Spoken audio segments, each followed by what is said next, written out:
Welcome back to Should You Watch with the Popcorn Priest, home of the Golden Bucket.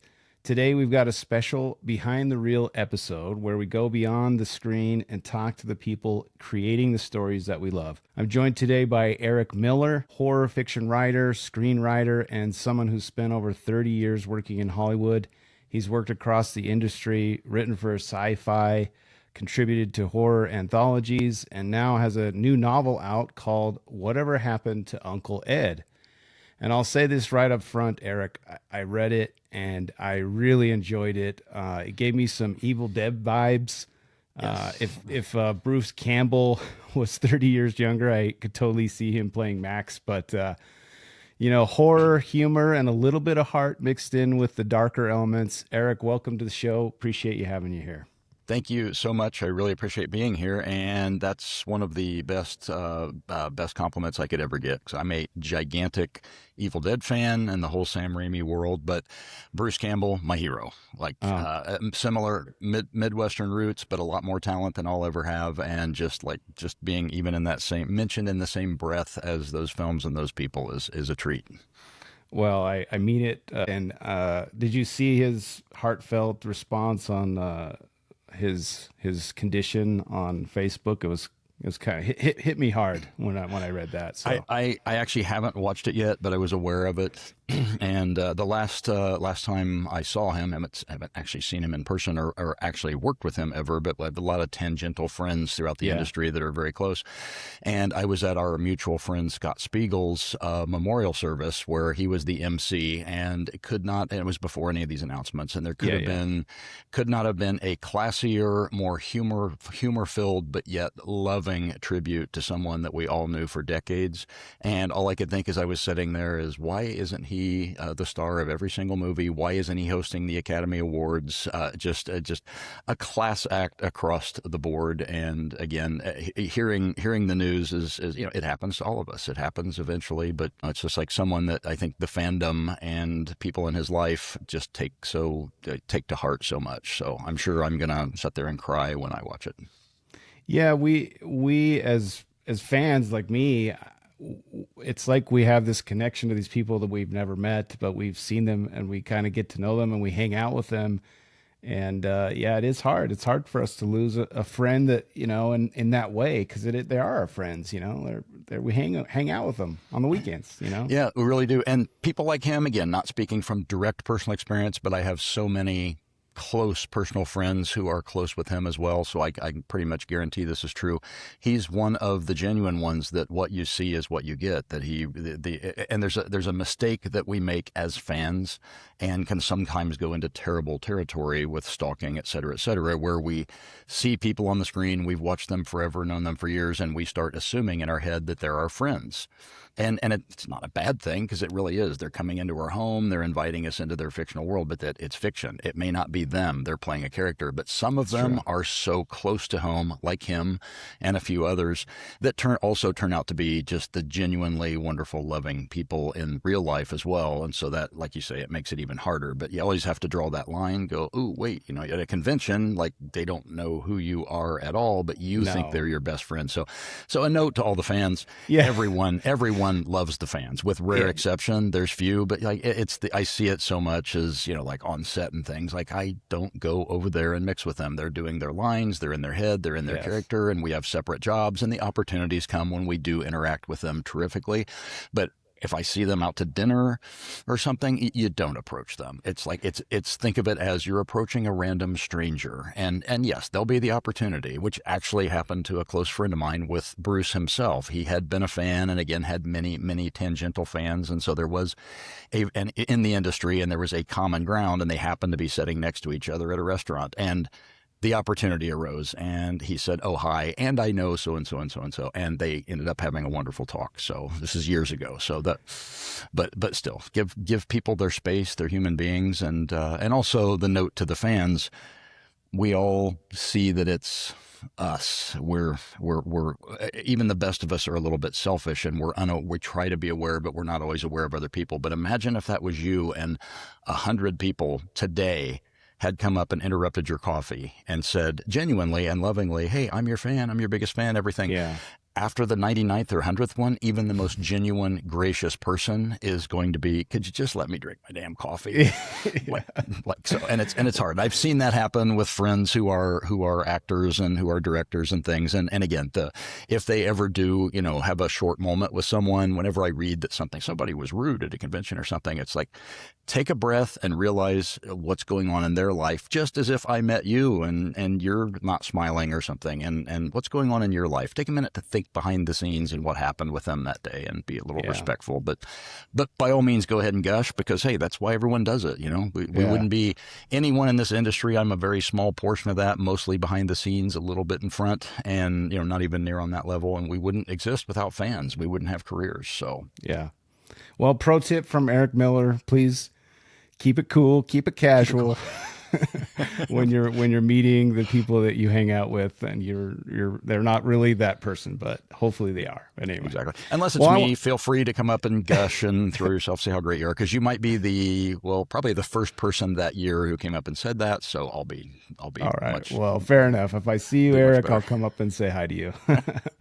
Well, I wanted to start with you've been in Hollywood for over 30 years. I looked at your IMDb page. It's insane. How did the journey begin for you? Were you always drawn to horror, or what?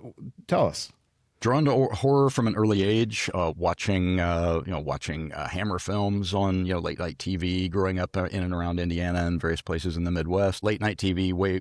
Dating myself, but grew up before VHS or anything. But I believe it was Channel 4, and Sammy Terry, the great horror host in Indianapolis, showed so many movies, and the $1 Million Movie buys and all that. So you get to see all these wonderful films, and that led into reading things, and in school getting to read The Lottery, and which led to me reading The Haunting and becoming a lifelong Shirley Jackson fan, discovering Stephen King and others. So, kind of concurrent TV, movies, obviously the Twilight Zone marathons at New Year's Eve, which is just still some of the best horror stuff ever written, and just amazing. We could go on a tangent forever about the Twilight Zone, and so many other shows like that, Tales from the Dark Side, and just discovering it all and growing up and watching movies. And I moved around a lot. So I would go to movie theaters. I didn't have a ton of friends because I would always be the new kid at school. So I would go to theaters after school and kind of beg into matinees and start seeing some movies up on the screen.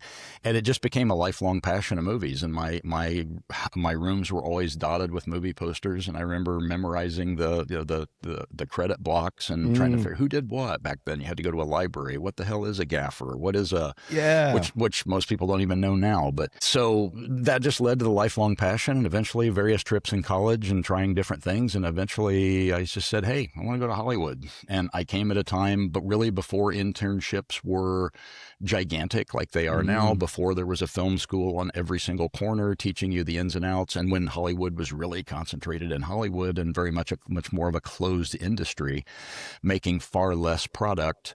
And also, again, much more professional, much more unionized, and it was hard to get in. But having said that, I came in at the end of one of the greatest moments for physical production in Hollywood. A lot of people have called it the go-go 80s. To digress a little bit, VHS became a thing. The studios hated it to begin with because they thought everyone was going to tape and rip off their product. They didn't want to do it. So various people ended up getting the rights to a lot of things, but also it became an avenue. People had VHS players, but there wasn't a lot of content. And some very smart, very mad, very insane filmmaking lunatics decided that, hey, whatever I can put in a box and get to a store somehow, people are going to watch it and want to buy it. And entire careers were made that way. Not only did it lead to a resurfacing of a lot of older films, where especially independents that got slapped onto VHS before the studios realized, hey, there's an actual gold mine here. We were wrong. Let's start capitalizing on this, turning into the entire rush of, the blockbuster years, shall we call it.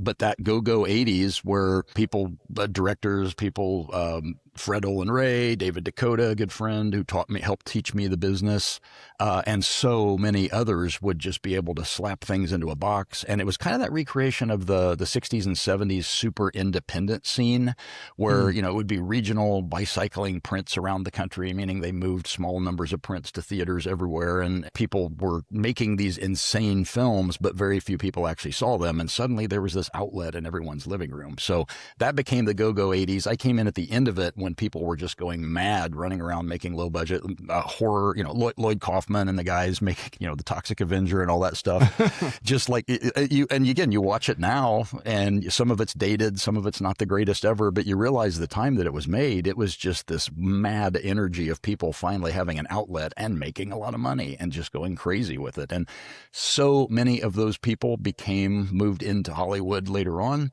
and became gigantic writer, producer, directors. I got, a huge nod to Corman too. Corman Studios was always cranking out things in the middle of that. And I never actually worked at Corman officially, but dozens and hundreds of my friends all were at Corman, worked on Corman movies, came out of Corman. And as we all know, people like Joe Dante, James Cameron, and so many more came out of that Corman machine, and it gave opportunities to filmmakers.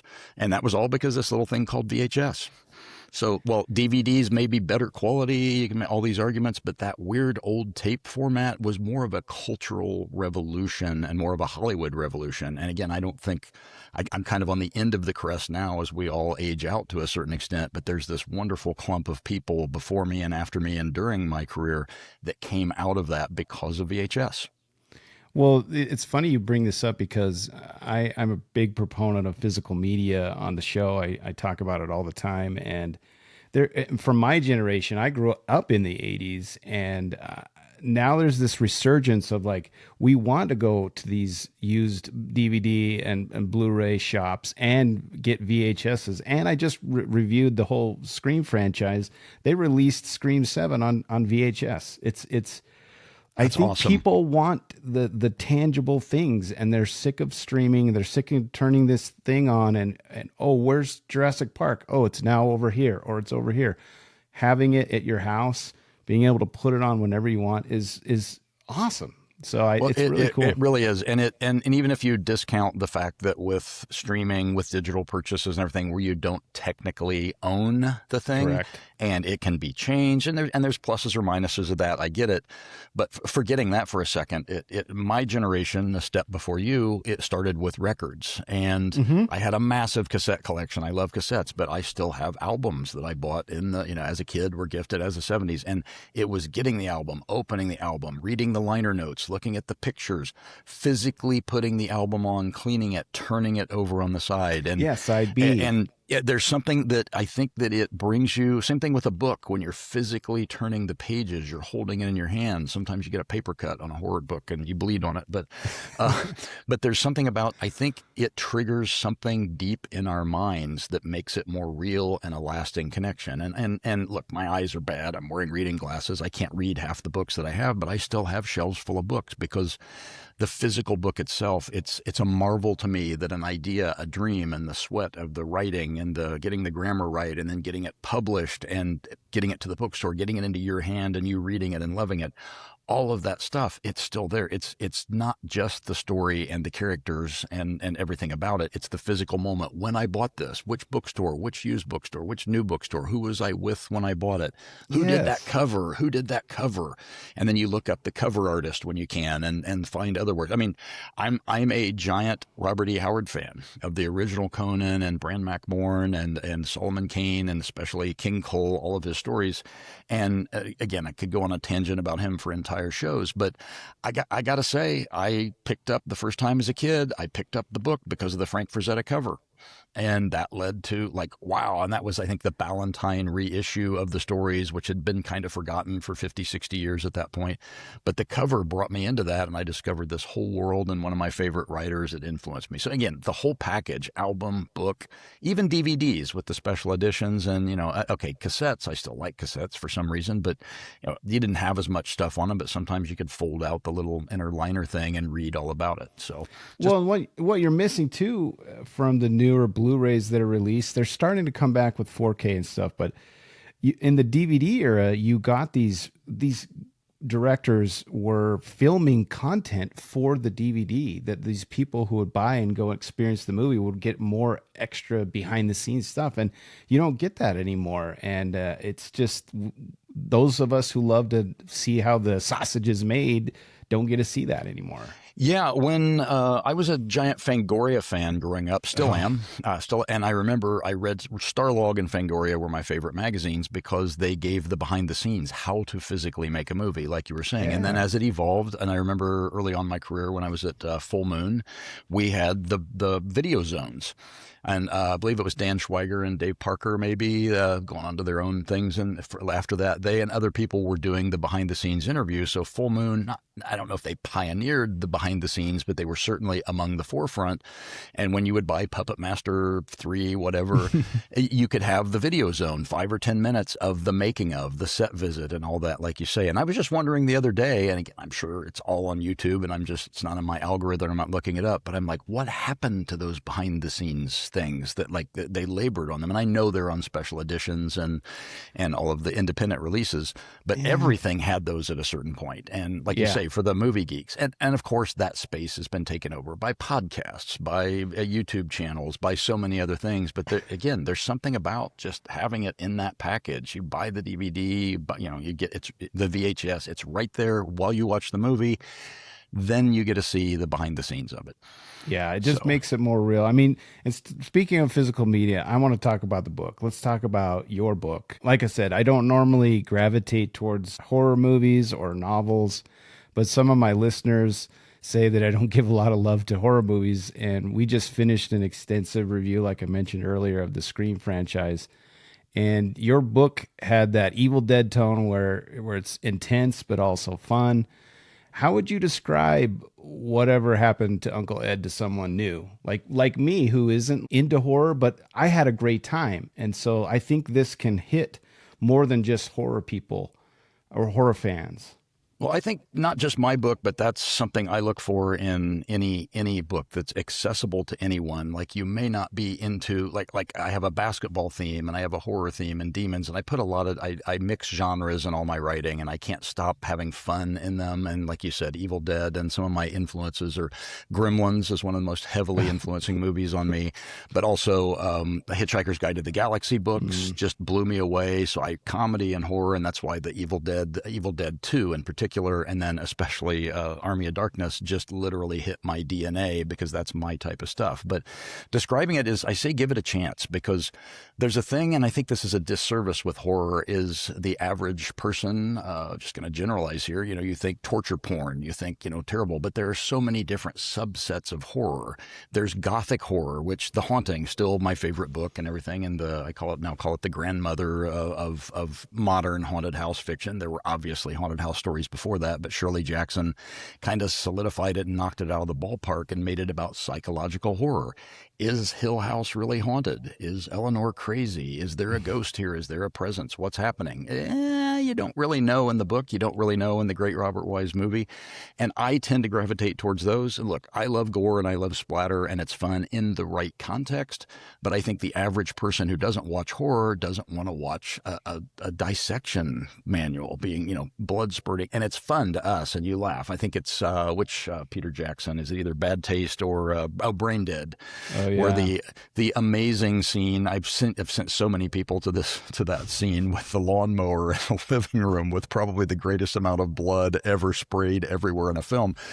In that, when you think about it, that's horrifying, but in the context of Lionel trying to save his mom and girlfriend and everything and mowing through hundreds of zombies and hundreds of gallons of blood, it's hilarious and wonderful and a spectacle. So anyway, roundabout way of saying there's different types of horror, and I like to say it's a little hard to actually pitch my own novel because I'm horror and mystery and a little bit of romance, and at the I'm dealing with ancient curses and a wicked, evil, villainous uncle, and I do hints of child abuse and bullying and spousal abuse and try to deal with those in respectful ways. But at the end of the day, it's a story about a boy and his mother.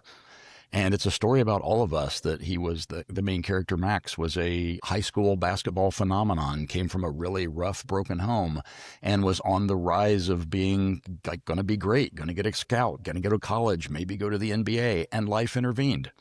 we pick up the story 25-ish years later, and he's just a guy, and he's a weird guy, and all of those dreams are gone, but they're still burning in the back of his head, and his outlet now for the games that he can no longer play on a basketball court, or that he never had the chance to, are played out in this weird, magical, violent arena that forms under his house every full moon, which is part of this family curse that he's trying to break.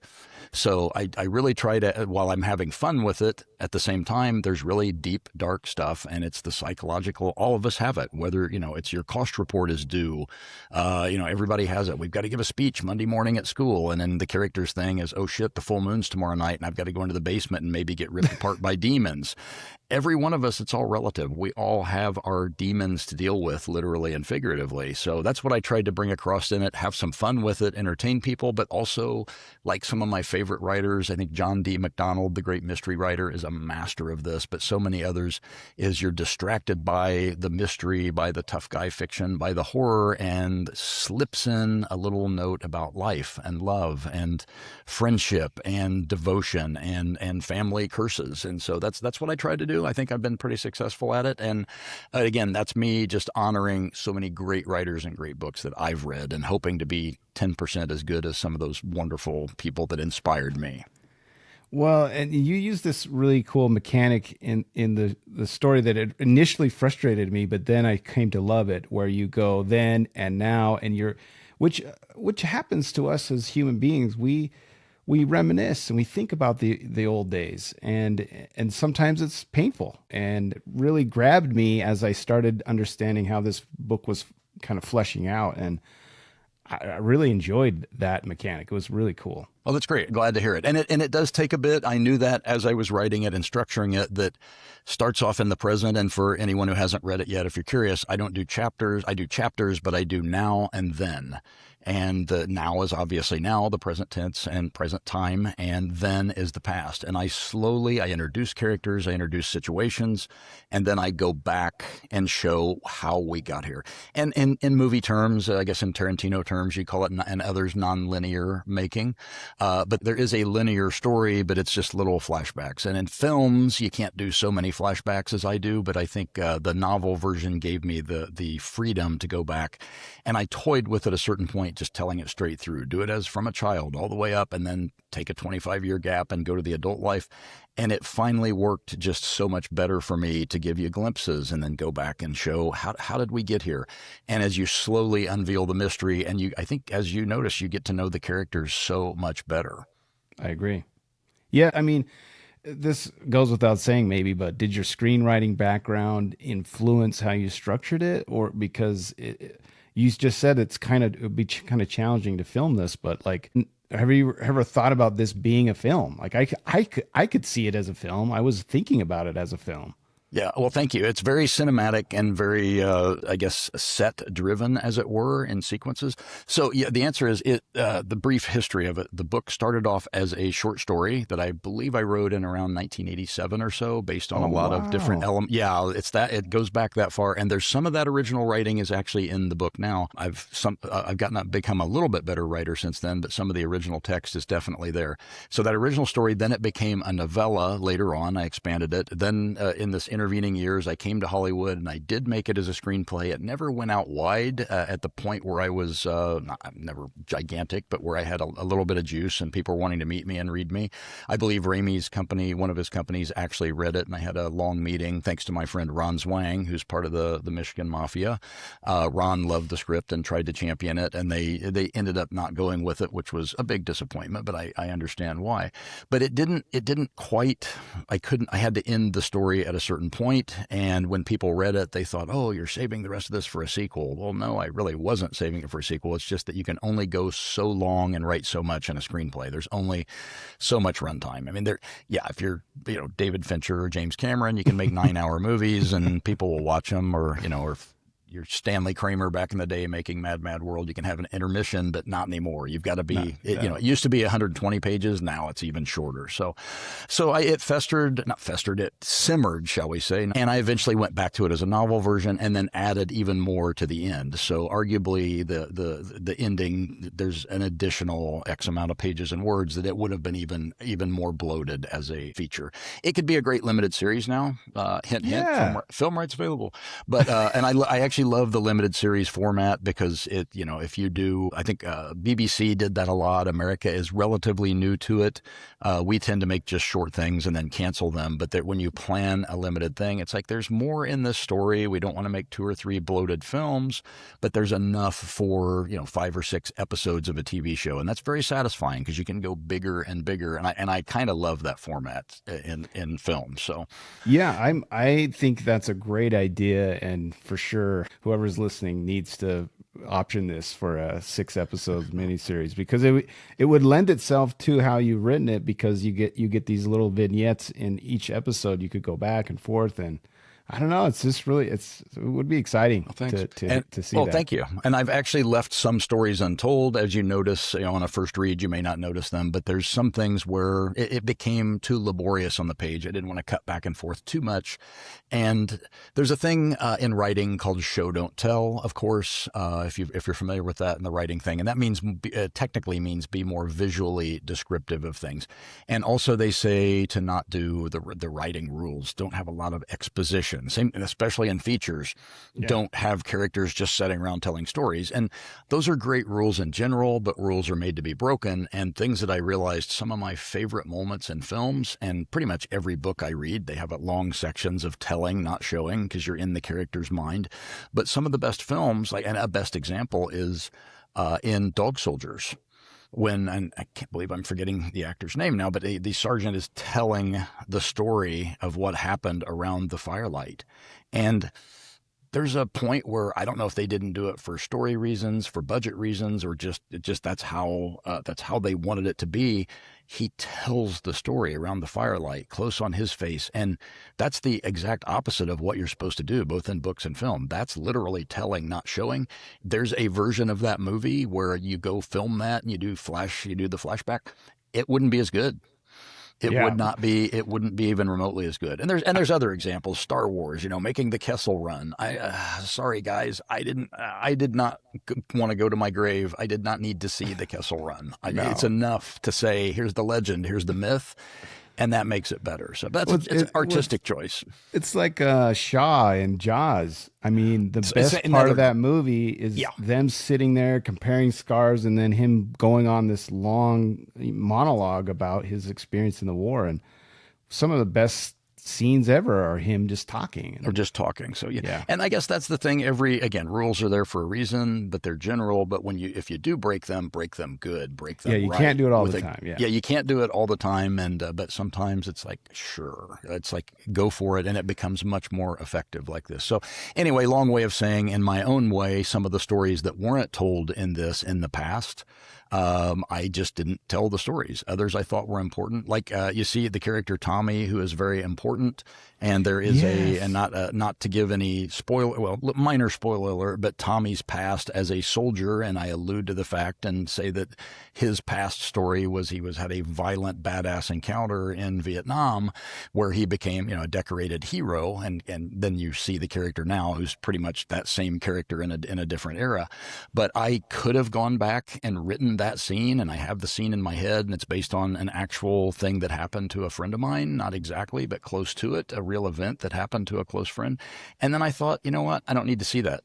It's just another action scene. It doesn't add to the character. It doesn't thrill me. It's better you just see Tommy as he is. And when you look at the seemingly lunkhead tough guy bully who just wants to kill, and then you look at him after Max, the hero, says that, his brief little bit about his past, that he was a decorated hero and saved a lot of lives. You kind of look at that character a little bit different, and you realize that there's so much more depth to this monstrous guy wearing a monster truck T-shirt that seems to be very simple, but he's actually much more complex. And I love that. That's the little hints. And that would not have added to it to show a big action scene of him, blowing a bunch of people apart.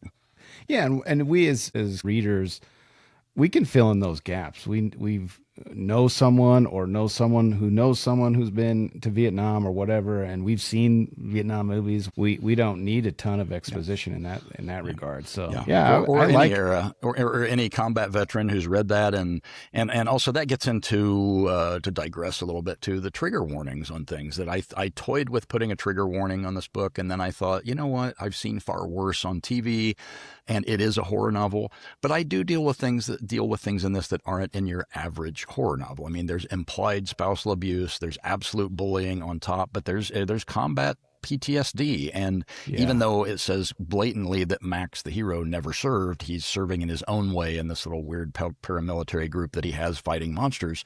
But he has his own form of PTSD, which is really heavy. And Tommy, for sure, Tommy absolutely has it. And because, as you know, this magical cave element pulls things out of the character's mind in order to get at them and form environments to have battles in. Sorry if that's too complicated to understand, but A little spoilery, a little spoilery. yeah, a little spoilery, but sorry, but as you know, the Tommy's moment where it pulls out of his head, it gets to hit the core of his being. It's just like suddenly we're back in the jungle, and the toughest, meanest war machine is humbled and scared because he's back where bad things happened. Yeah. So, I mean, I'm reminded of like It, for example. When I read that for the first time, I was like, there's some stuff in there that's really crazy, and I don't want to talk about it in mixed company. It's just like you just have to experience it in this novel, and you have that, and then it is part of you, So I don't think you need that disclosure or whatever. no, you don't. And you just hit on something too that I think horror does so well. And for, again, when you said earlier, people who don't read horror that maybe should or should experience the right books and the right shows, is that it.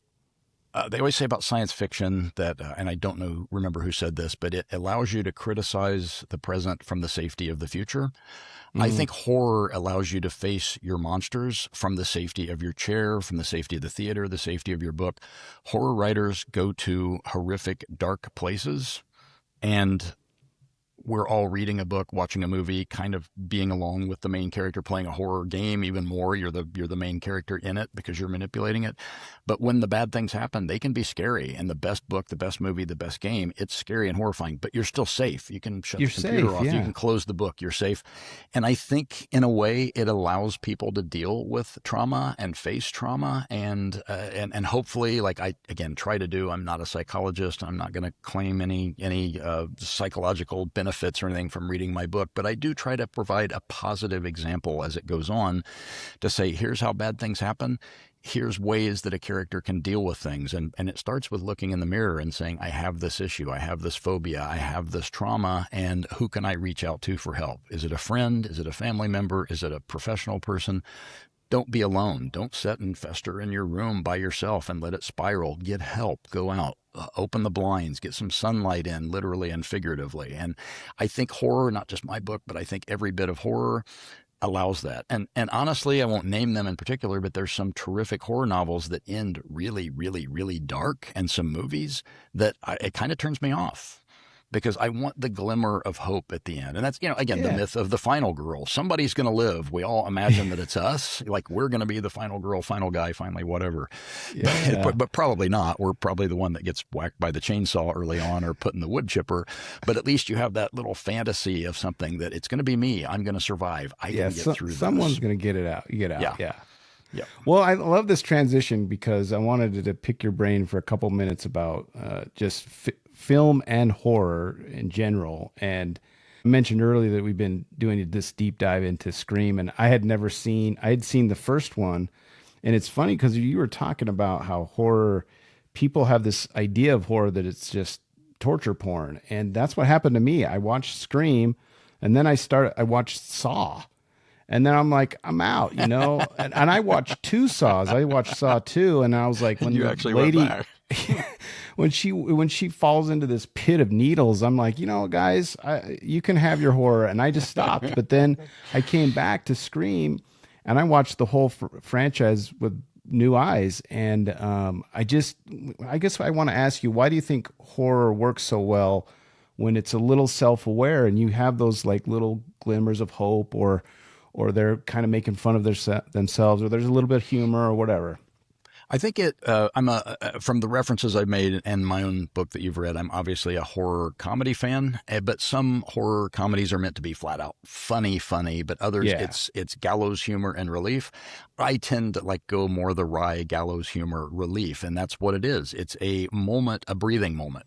And if you've ever talked to policemen, emergency room people, firemen, soldiers, you, some of the things they say and laugh about sound disrespectful, but it's not. It's a pressure relief. You get to a Yeah. point that you have to laugh because the alternative is crawling in under a blanket and crying, and you know the world's that way too. Good Lord, you know you get up and read the news every day. Sometimes you just don't even want to get out of bed. So again, No. all relative, but it having that in the artwork allows that relief. You have this terrible moment that happens, and then you can kind of have a little chuckle either through the characters, what they do, their reaction to it, or it's just a completely another scene. And that's with any art, like an action film. You know, forgetting the psychological aspect, an action film, if it's pure action, straight to start to finish, You can't. it's boring.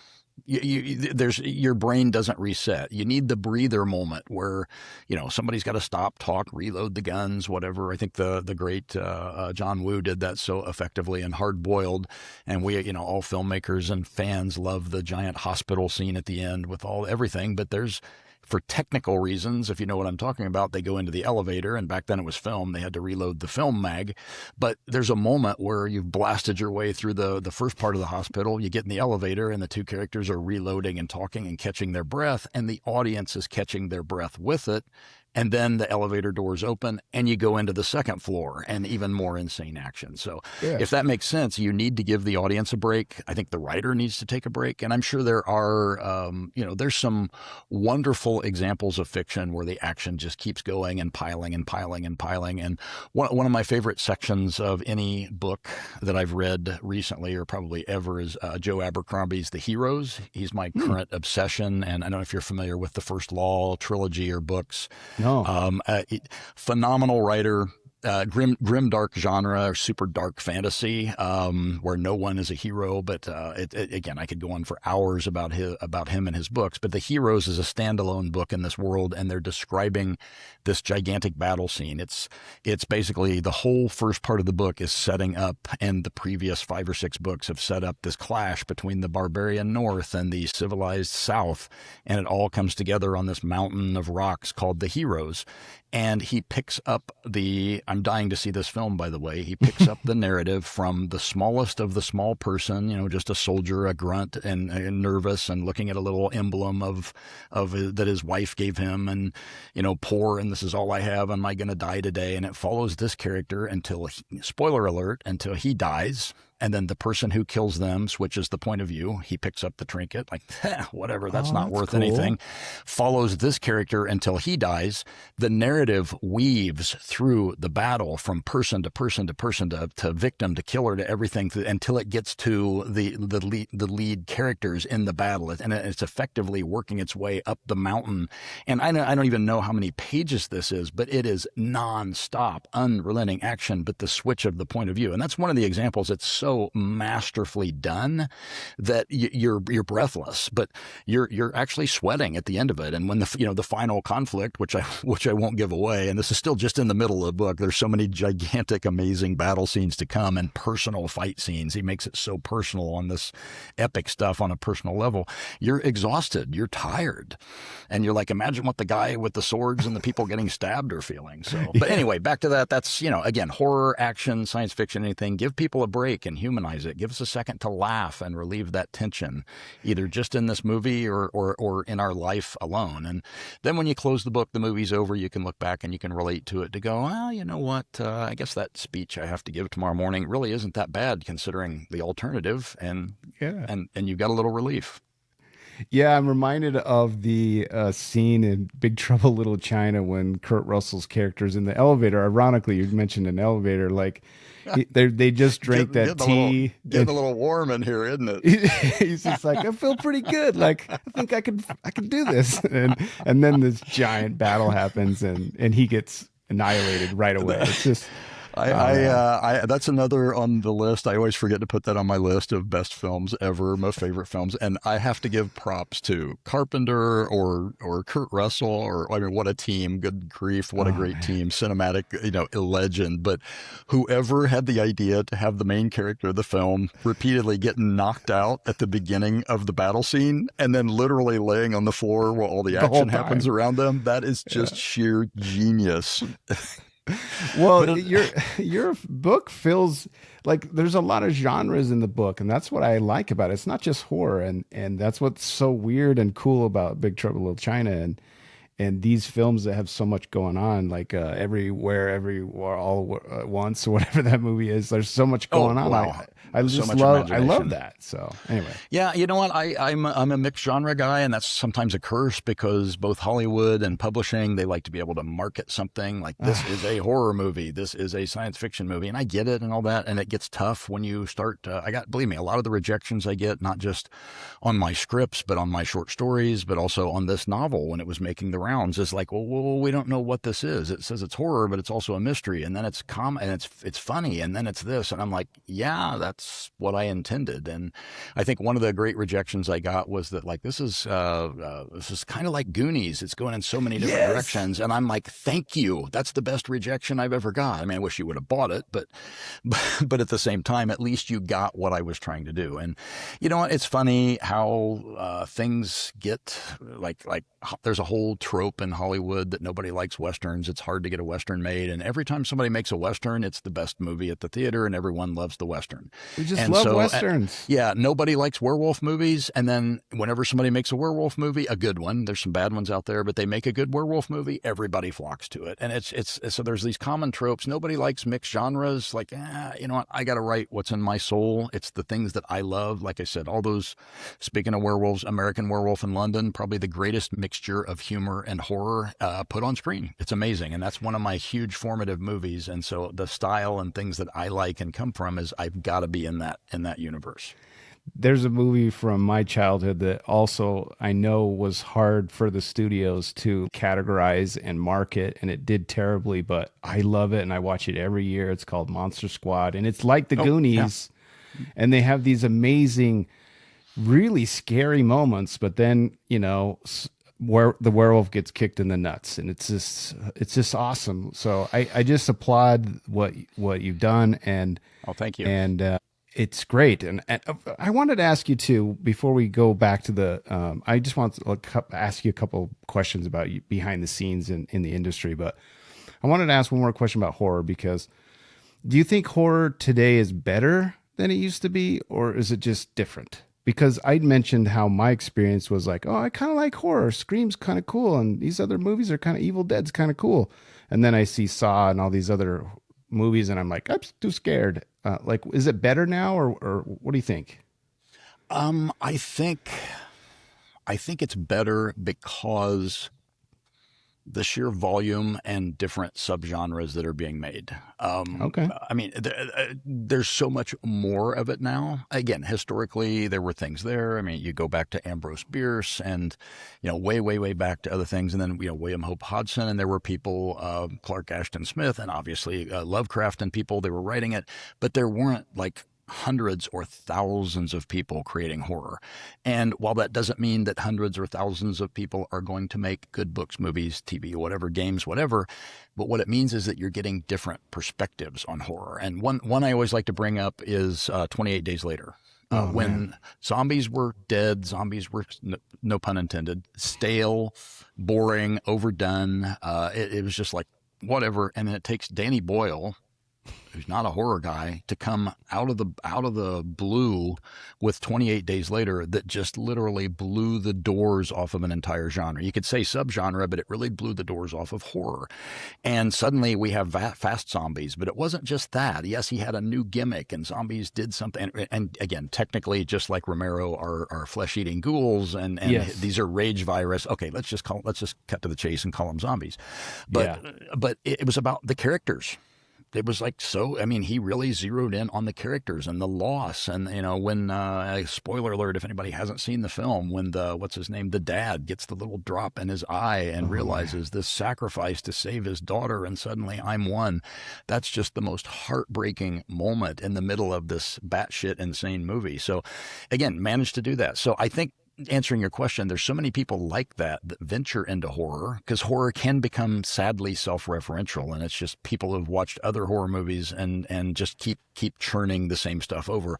But when people bring things in from outside, that's where it's amazing. Silence of the Lambs is another terrific one. They call that a thriller, but that's really one of the most effective horror books and films ever made, because it brings the real world in. It brings true crime and puts it in a horror context, and that leads to things. I don't know if there's a direct connection, but Silence of the Lambs, there's obviously an homage in Dexter, which is one of the greatest characters ever made, which also gives us the psychological underpinning, just looking at the monster. Why is the monster doing what he's doing? And Dexter's obviously unique, and one of the very, very few serial killers you should ever glorify in any way, shape, or form, and very, very flawed, of course. Like, he might be the only one, honestly, but for me. But so again, you bring in different influences just because of the broad proliferation, and now you can do everything from the Back Rooms to the Hostel series to what we're the eternal people churning and reinventing Lovecraft pantheon, the mythos and everything, and people are still redoing Poe. I mean, those stories are still there. And recently, Mr. Flanagan doing bringing back Hill House to a new generation, and Poe as well. So I think I guess better, maybe broader, and I think the whole genre is better. The genre itself is better because of that. I love that you said broader. I think that's good. Are there any things that you think listeners like me who are not picking up horror all the time, any suggestions for us other than your book, of course? Of course. It's the it's the absolute best place to start with horror. No, there's so many terrific books and movies out there. And you know what? I got to say, one of the modern things that and tying into the behind the scenes making, I think I'm up to 15 times now. I've watched One Cut of the Dead. Are you familiar with One Cut of the Dead? Say that again. I think it cut out. Oh yeah, One Cut of the Dead.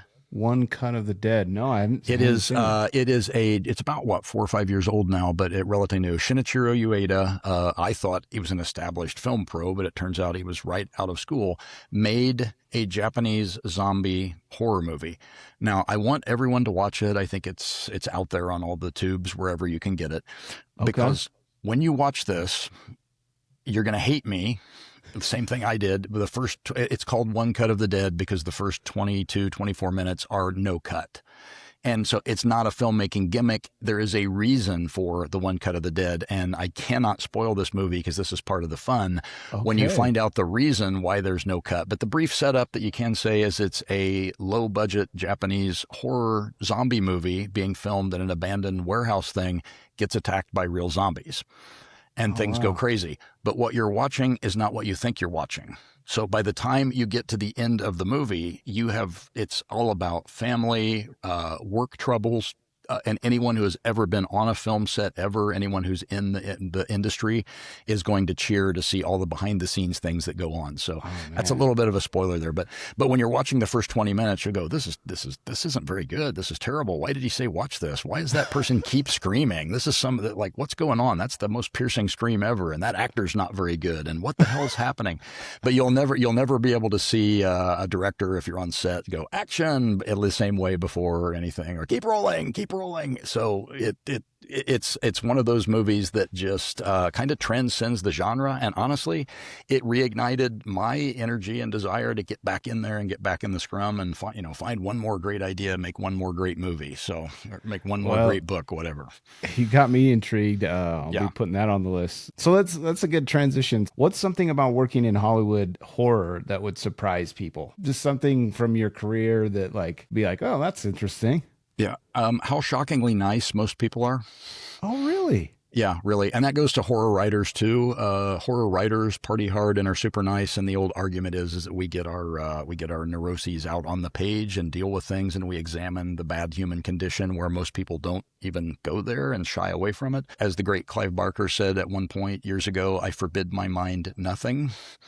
So we go places, but horror filmmakers are some of the most genuinely nice, friendly, open, hilarious people, creative, madly creative, and just passionate fans themselves. I'm yet to meet someone on any level in horror that is not a fan of the genre itself. Most of them are not there. I'm sure there's a few people that are there for a paycheck.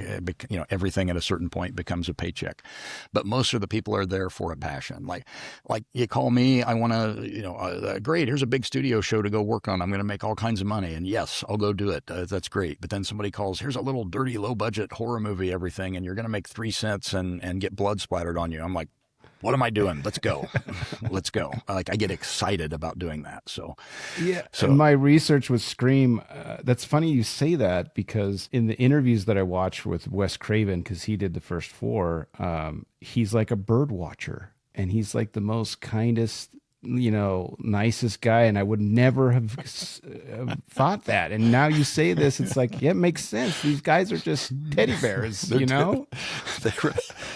And I actually didn't even know that. Yeah, it's like, oh, look, a bird watcher. And that may be because the stress, I can see that, because the stress of Hollywood and doing things, sometimes you just need to sit in the field and look at birds and listen to things chirp and everything. But yeah, but very diverse, very smart bunch of people that come from such wild, different backgrounds too as well. And they're just nice. And it was like, that's what I discovered early on. I started an internship at a studio, and then my first production assistant job years ago on a set.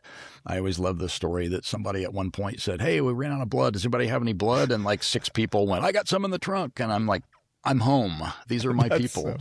I got extra blood over here.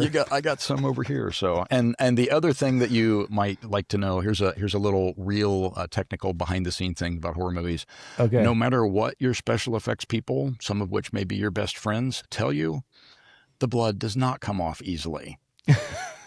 It does stain the wall. It is food coloring mixed with gallons of KY jelly in some circumstances, and it's going to take forever to clean up, and you'll probably have to repaint 62 times. So thanks guys. Thanks for the fiction. But it's no problem. It cleans right up. No, that is hilarious. No. What's one project that you've worked on in your career that people might not realize you were involved with, or maybe that you really look back fondly on? I don't know. I'm just curious about like history and what people think is cool. And just like that movie you recommended, which was so cool, I would never have known. So I'm just curious about your history. Like what? Yeah, you know what? A movie that I'm not sure how many people saw, but it was early in my career, but I'm really proud to have worked on, was Gods and Monsters. Okay. And it was the story of the true story, autobiographical tale of James Whale, the man who directed Frankenstein. And he was openly gay at a time when, you're probably still not supposed to be openly gay in some places, but back then that was a long time ago. And, actually, did he direct Frankenstein or Bride of Frankenstein? Sorry, street cred gone, but still James Whale, giant in the industry. And I believe the screenplay won the Academy Award. We'd have made a little $3 million movie. There was no money. And Brendan Fraser was in it, and the great Sir Ian McKellen early on. And before Lord of the Rings, before he's completely gigantic. And one of the best things of that, not only was I into the story and the history, and it told a very human making of behind the scenes, but we, on the technical front, we're shooting at some of the old stages. And I remember we were on the stage recreating a scene from Bride of Frankenstein on the same stage. They shot Bride of Frankenstein, and some of the props were still around. Oh my And to goodness. me, that's one of those moments where you just kind of have to stop and go, okay, I'm part of a tiny part of history. There's a through line here that, I'm a footnote to all of this, if even that, but still those are the moments where you realize I'm part of something greater than me. And I love that. So, it's a great film. I don't know how many people actually saw it. It's probably, almost 30 years old now, but Gods and Monsters, Brendan Fraser, and Brendan was amazing in that, played a great part, and was such a super nice guy to work with. And Sir Ian McKellen, just what a absolute class act, top to bottom. Like, wow. That's an amazing story. I could talk to you for hours at this point. I'm very grateful for everything you've shared. I just want to do a couple of wrap-up questions, if you will allow me. What do you hope readers will take away from Uncle Ed, from your book? I hope they have fun, first off. I really do. And I hope that it lets them look into themselves a little bit and say, hey, life is a team sport and we can't get through it alone. It's tough, it's rough, and it's okay to admit when you fail, and it's okay to reach out to your friends and say, hey, I need help. That is such a breath of fresh air because I think our society right now is go off into your weird niches and be yourself, and you can spout off on social media, but you're alone. Everyone's just by The themselves, more, and the, the reverse of social media has made us more antisocial and more isolated. yeah, and we don't, speaking about movies, we don't have that community of just going to a room where there's other people and we go through this experience and we laugh and we cry or we eat popcorn and then we get up and we're like, we did that. We were here together and we experienced that. And we don't have that as much. And I really think that's really insightful. I appreciate you Yeah. sharing Oh, that. thank you. Thank you. Yeah, no, I really do. I hope that's what people get out of it. And at the end of the day, it's about so many different things. But it's also just a fun read, but at the same time, it examines things, a sports obsession, all of our obsessions, and love and loss and life. And I really poured my heart and soul into it, and gave a lot in there. And I did also something I'm very proud of, which also I think Kirkus Reviews picked up on, as I wrote the most hilariously horrifying torture scene ever written. I think you appreciated the torture scene, even though you're not into torture porn, because it's in Hmm. this weird magical story type things. But I finally vented my splatter spleen on that torture scene and went all the way and sideways with it, and I'm very very proud of that. But it ties into the character and the story, and it's fun. It's not distasteful, even though believe me, it's out there. Well, and for me, like as a non-horror guy, I want to see this on screen because it's not, it's real, but it's not real, to me, even within the story. And so I don't know why I don't have a problem with it, but it's refreshing. It's weirdly to say that for me. Well, again, that's why, because it is set in that, again, spoiler alerts, but it's Yeah. set in that kind of a little bit a degree off because it's magical. It's real. It's happening. The pain is there Yes. and all these things are happening, but it's tied into the story and characters. And I've said that for years too, back to the splatter porn thing is that, gratuitous sex, gratuitous violence, splatter porn, I'm not here to see a dissection manual, but if it comes out of the story and characters, take me places that I don't want to go. Scare me, break me, do this if it's out of the story and characters and there's a reason to it. Like Stephen King does that so well in Apt Pupil. Hmm. Like that goes to places that like it's very a different type of horror that he goes to, and it's again about Nazis and grooming someone to become a Nazi and things, and it's like wow, we're in a different place here, and ordinarily that's like no, that's a no place for me to go, but he does it so richly and so well that you see the other side. And so anyway, that's there's so many examples of that we could go on forever, but I think here we are. I love that, and I've had a great time. Is there any upcoming projects or things you're excited about or working on, or even I don't know anything that you want the listeners to know about?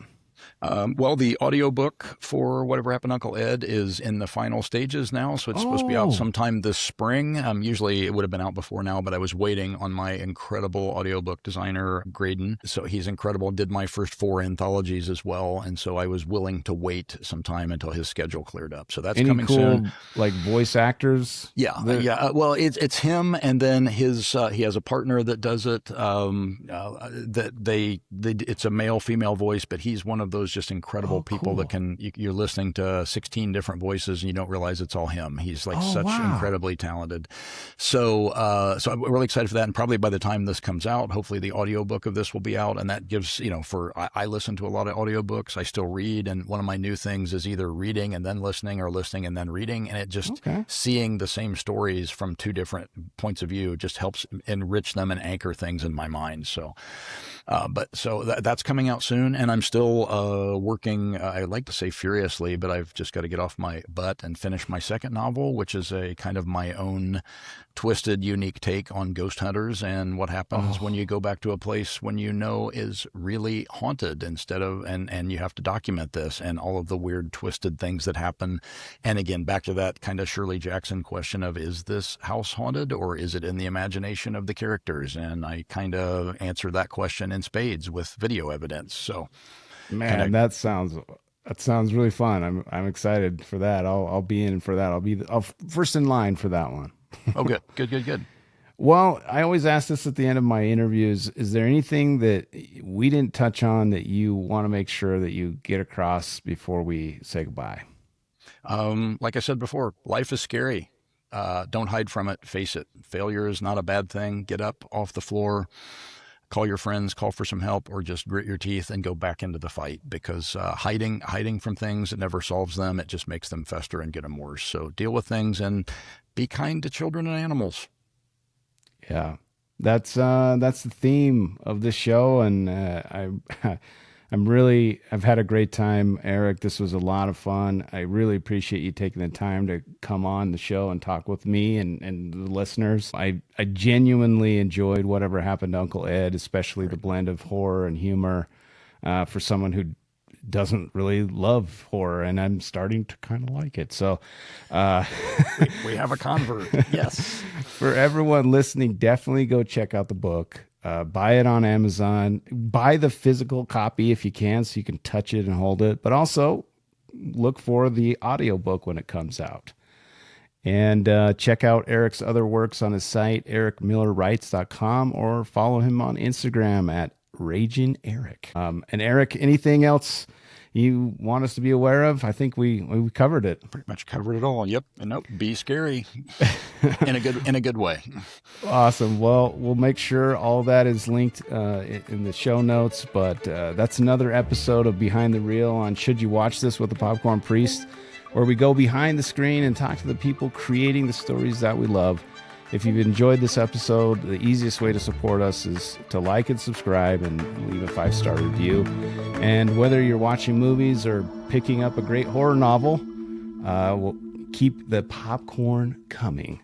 And we'll see you guys next time. Thank you.